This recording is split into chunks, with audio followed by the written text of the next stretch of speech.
Faso, Soudan, Niger, Gabon, autant de coups d'État en 3 ans, ça vous inspire quoi ? Je pense que c'est la température de la jeunesse actuelle, c'est la température de l'Afrique actuelle. Vous savez que on est dans un monde aujourd'hui qui est en plein bouleversement, et donc les Africains ont trouvé l'occasion de s'exprimer enfin. Et puis voilà, il y a eu ce coup d'État. Donc on s'exprime en prenant les armes et en renversant des pouvoirs qui parfois sont élus démocratiquement, Tiken. Non, je pense qu'aujourd'hui, quand vous regardez tous ces jeunes qui ont fait des coups d'État, ce sont des jeunes de notre génération ou des jeunes qui sont révoltés comme la majorité des jeunes africains aujourd'hui. Voilà, des jeunes qui se posent la question de savoir pourquoi l'Afrique est riche et nous on est pauvres. Je crois que c'est un peu ça.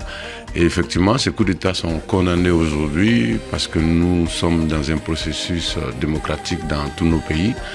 Et puis malheureusement, on pensait que le coup d'État était derrière nous, c'est revenu. Pourquoi c'est revenu ? Parce que la démocratie acquise dans le sang des Africains a été finalement maltraitée par ceux qui ont bénéficié de l'arrivée de cette démocratie-là. Je pense que c'est ce qui a révolté les gens. Et donc c'est un échec de la classe politique, c'est un échec des civils ?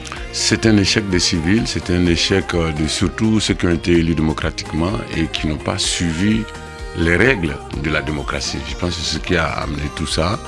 Et tous ces jeunes-là qui ont fait des coups d'État, je ne dis pas que les coups d'État sont bien, mais je pense que ce sont des jeunes révoltés comme nous qui ont aujourd'hui décidé de prendre le pouvoir et qui ont la popularité que Sékou Touré n'a pas eu, ils ont la popularité que Modibo Keïta n'a pas eu, la popularité que Kwame Nkrumah n'a pas eu.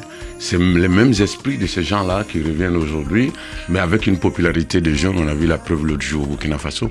Et c'est pas une bonne chose de se séparer comme ça. Je pense que c'est la fin d'une histoire d'amour qu'une partie refuse d'accepter. Voilà, le Mali appartient aux Maliens. Les Maliens ont accepté la communauté internationale pendant des années, ils sont venus et il se trouve qu'ils n'arrivent pas à mettre fin à cette guerre. Donc les jeunes Maliens ont décidé de mener cette guerre eux-mêmes pour que nous puissions dire à nos enfants un jour, nous avons gagné la guerre sans l'intervention de... Je pense que c'est leur... Enfin, sans l'intervention en même temps, ce n'est un secret pour personne. La junte malienne a changé de partenaire, bon, c'est son droit, elle ne veut plus de militaires français sur son sol, mais elle s'est rapprochée de la Russie et elle bénéficie des services des mercenaires de Wagner. Non, simplement, vous savez, le Mali est en guerre. Donc, c'est comme si votre maison est en feu.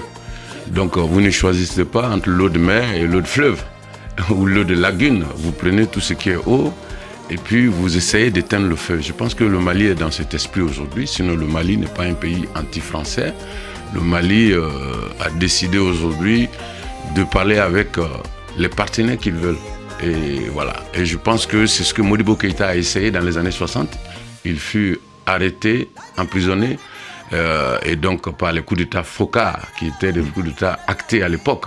Aujourd'hui, les coups d'État choquent les gens parce que ce ne sont plus les coups d'État actés par la France, ce ne sont plus les coups d'État provoqués par la France.